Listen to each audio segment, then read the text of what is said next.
में हम लोग सीखेंगे कि कल के दिन बैंक निफ्टी और निफ्टी में किस तरीके का मोमेंटम हो सकता है और उसके पीछे का कंप्लीट लॉजिक क्या है। तो सबसे पहले स्टार्ट करते हैं बैंक निफ्टी का एनालिसिस।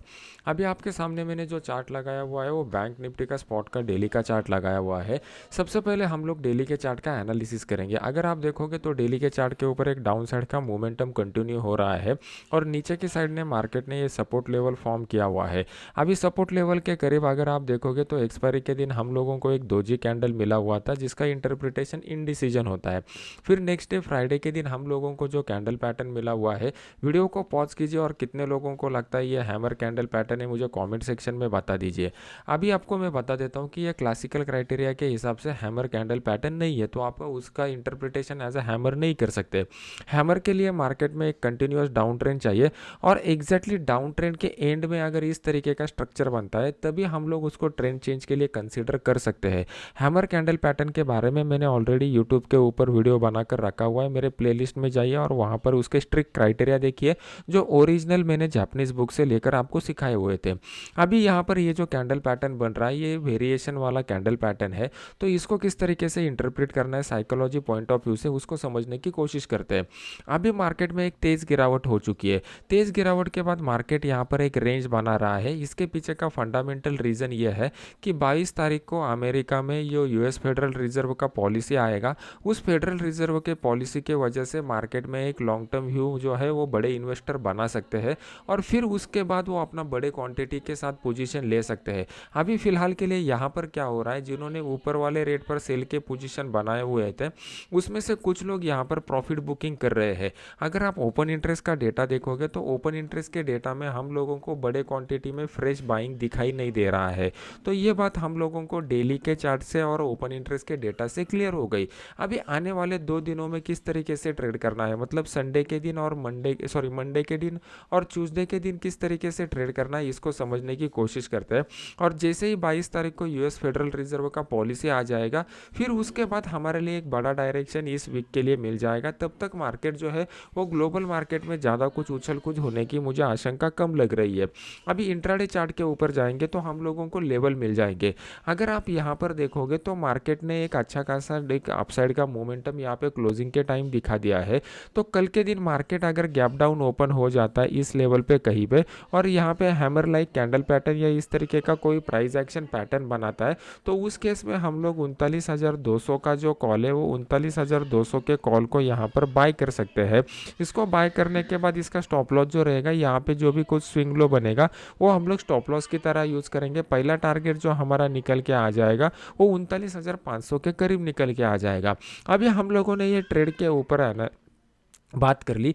अभी ये ट्रेड के पीछे का जो लॉजिक है वो लॉजिक को आप समझने की कोशिश करो, इसमें आपको मार्केट का साइकोलॉजी समझ में आ जाएगा। अभी यहाँ पर आप देखोगे तो यहाँ पर जो अपसाइड का मोमेंटम हुआ है तो अप्रॉक्सीमेटली इस पॉइंट से ये मोमेंटम स्टार्ट हुआ है जो 39,000 के ऊपर आ चुका है। अगर आप यहाँ पर देखोगे तो 39,000 के नीचे आपको ज़्यादा कुछ पोजीशन बनता हुआ नहीं दिखाई दे रहा था क्योंकि बहुत कम समय के लिए यहाँ पे मार्केट 39,000 के नीचे सस्टेन हुआ था। जब आप ओपन इंटरेस्ट के डेटा का एनालिसिस करोगे तो आपको साइमल्टेनियस एनालिसिस करना पड़ता है। मतलब जब यहाँ पर चार्ट के ऊपर प्राइस एक्शन बनता है तब ओपन इंटरेस्ट के डेटा में किस तरीके का पोजीशन बन रहा है ये आपको देखना पड़ता है। अगर मार्केट कौन से भी सपोर्ट लेवल को ब्रेक करता है और इमीडिएटली तुरंत ऊपर आ जाता है तो यहाँ पे सपोर्ट लेवल के नीचे ज़्यादा कुछ पोजीशन नहीं बनता तो वो दोबारा ट्रैप होने की प्रोबेबिलिटी कम हो जाती है। मार्केट अगर सपोर्ट लेवल को ब्रेक करता है और यहाँ पर ज़्यादा टाइम स्पेंड करता है तो फिर इसके बाद डाउन साइड का मोमेंटम की प्रोबेबिलिटी बढ़ जाती है। आप लोग आज तक गलती क्या कर रहे थे, आप और सिर्फ प्राइस के ऊपर फोकस कर रहे थे, उसके बाद टाइम का एनालिसिस आप नहीं कर रहे थे क्योंकि यूट्यूब के ऊपर मोस्ट ऑफ द वीडियो अगर आपने देखे रहेंगे तो वो आपको प्राइस एक्शन के बारे में ही बताते हैं। टाइम का एनालिसिस कैसे करना है वो आप नहीं सीख सकते हो। यहाँ पर आपको एक्स एक्सिस का भी एनालिसिस करना है और वाई एक्सिस का भी एनालिसिस करना है। एक्स एक्सिस में आपको यहाँ पर टाइम मिलता है, वाई एक्सिस में यहाँ पर आपको प्राइस मिलता है। अगर आप सिर्फ और सिर्फ प्राइस के ऊपर फोकस करोगे और टाइम के ऊपर फोकस नहीं करोगे तो आपका सक्सेस रेट भी नहीं बढ़ेगा और रिस्क रिवॉर्ड रेशो भी नहीं बढ़ेगा। तो ये पॉइंट के ऊपर थोड़ा गौर कीजिए।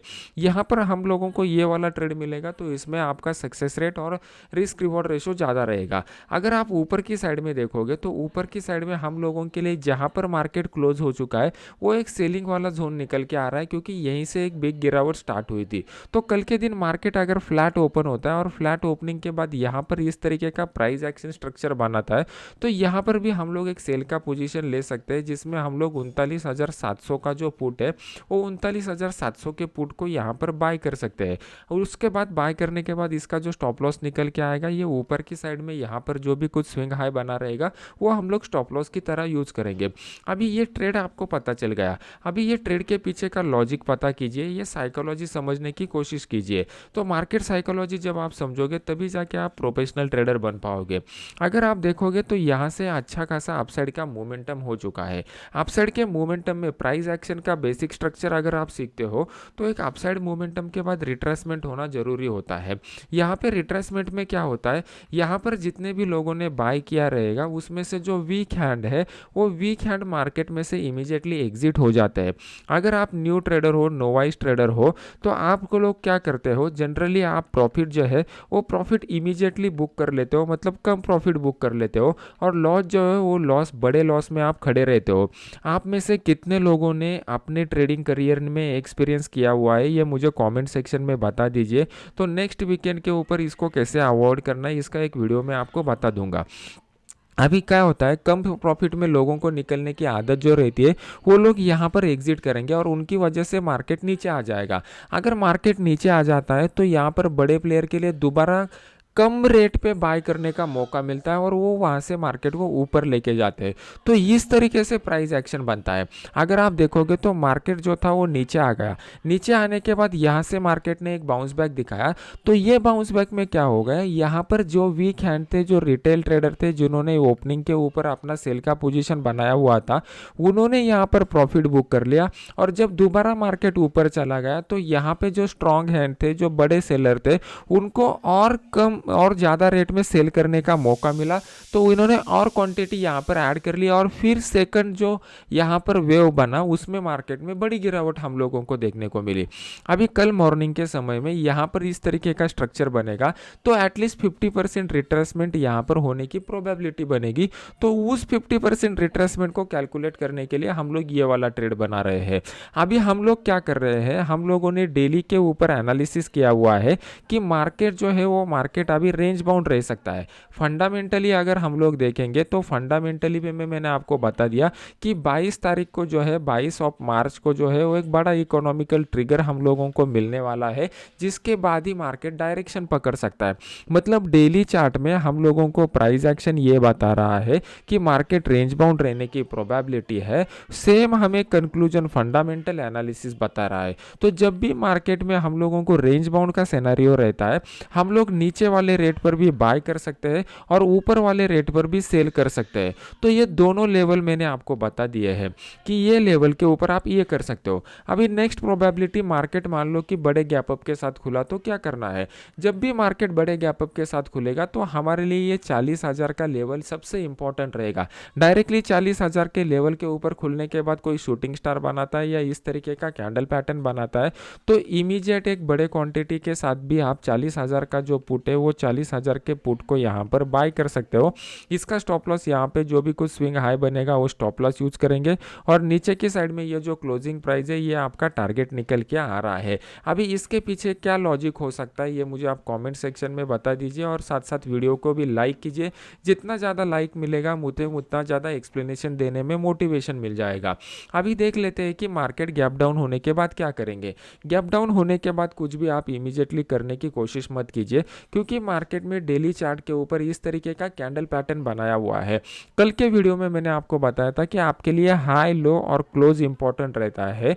तो ये वीडियो में मार्केट में अगर आपको गैप डाउन मिल जाएगा तो क्या करना है ये अगर आपको सीखना है तो मुझे इस तरीके से आप बता दीजिए, तो हम लोग उसके ऊपर भी एक वीडियो बनाएंगे। अभी देख लेते हैं कि निफ्टी में किस तरीके का सिनेरियो यहाँ पर निकल के आ रहा है। निफ्टी में अगर डेली चार्ट के ऊपर देखेंगे तो मार्केट में एक डाउन ट्रेंड ऑलरेडी यहाँ पर बन चुका है। डाउन ट्रेंड में मार्केट सपोर्ट लेवल पर आ चुका है। अभी सपोर्ट लेवल के ऊपर जितना ज़्यादा टाइम मार्केट स्पेंड करेगा और फिर उसके बाद इस लेवल को मार्केट डाउन साइड की तरफ निकालेगा, तो एक बड़ा डाउनफॉल हम लोगों को देखने को मिल सकता है, जहां पे मार्केट 16,800 के लेवल को भी ब्रेक कर सकता है। अभी यहाँ पर मार्केट जो टाइम स्पेंड कर रहा है उसके पीछे का सेम रीज़न है जो मैंने आपको बैंक निफ्टी में बताया। तो यहाँ पर ट्रेड आप किस तरीके से कर सकते हो, तो यहाँ पर अगर आप देखोगे तो यहाँ पर आप लोगों को एक्सपायरी के दिन भी एक दोजी कैंडल मिला, कल के दिन भी एक दोजी कैंडल मिला। मतलब ये हमें क्लियर कट इंडिकेशन दे रहा है कि मार्केट में बड़े क्वांटिटी में बड़े प्लेयर पोजीशन नहीं ले रहे हैं। बस हम लोगों को इन्हीं के फुटप्रिंट को फॉलो करना है। हम लोग वेट एंड वॉच की मोड में रहेंगे कि यहाँ पर कब बड़े क्वांटिटी में लोग आते हैं और फिर उनके साथ ट्रेड करना प्रेफर करेंगे। अभी कुछ लोग आप में से होप लेके बैठेंगे कि जो लोगों के बड़े क्वांटिटी में मतलब स्टॉक में इन्वेस्टमेंट करते हैं, तो वो लोगों के लिए मार्केट अगर नीचे आता है तो उनका जो पोर्टफोलियो है वो पोर्टफोलियो उनका नेगेटिव में जाता है, तो वो लोग एक होप पे बैठे रहते हैं कि यहाँ से मार्केट रिकवर हो जाएगा। देखो दोस्तों, मार्केट जो रिकवर होता है तो वहाँ पे नीचे आने के बाद कुछ इस तरीके का आपको price action pattern, chart pattern या सपोर्ट रेजिस्टेंस के ऊपर उस तरीके का कैंडल पैटर्न बनना चाहिए। अगर मार्केट को यहाँ से रिवर्स होना चाहिए तो सबसे पहले यहाँ पर जो गिरावट है वो एकदम स्ट्रांग नहीं होनी चाहिए थी। यहाँ से इमीडिएटली मार्केट ऊपर नहीं जाने वाला। प्राइस एक्शन मुझे जो बता रहा है वो मैं आपको यहाँ पर समझाने की कोशिश कर रहा हूँ। अगर ये जो गिरावट हुई है ना, ये गिरावट अगर इस तरीके के रुक रुक के होती तो मुझे पता चलता कि यहाँ से मार्केट ऊपर जाने की प्रोबेबिलिटी ज़्यादा है। लेकिन जो स्ट्रांग गिरावट यहाँ पर हुई है ना, वो स्ट्रांग गिरावट हमें इंडिकेट कर रही है कि मार्केट यहाँ पे कुछ टाइम स्पेंड करेगा, थोड़ा सा ऊपर जाएगा, लेकिन फिर दोबारा नीचे आने की प्रोबेबिलिटी सबसे ज़्यादा है। अगर मार्केट को ऊपर जाना है तो यहाँ पे कुछ ना कुछ आपको चार्ट पैटर्न बनता हुआ दिखना चाहिए, तभी हम लोग ये बोल सकते हैं कि मार्केट ऊपर जा सकता है। तब तक मार्केट ऊपर नहीं जाने वाला। तो आप एक होप उम्मीद लेके बैठे हुए हो कि मेरा पोर्टफोलियो अभी निगेटिव में है, मैं यहाँ पे और एडिशन करूँगा तो मेरा एवरेजिंग डाउन साइड का आ जाएगा, जैसे ही मार्केट ऊपर जाएगा मैं पॉजिटिव में आ जाऊँगा। तो ये होने वाला नहीं है। कितने लोगों का पोर्टफोलियो कितने परसेंटेज के साथ निगेटिव में है मुझे कमेंट सेक्शन में बता दीजिए। अभी देख लेते हैं कि कल के दिन मार्केट कहाँ पे हम लोगों को ट्रेड बेटर मिल सकता है। तो इसके लिए हमें 15 मिनट चार्ट के ऊपर जाना पड़ेगा।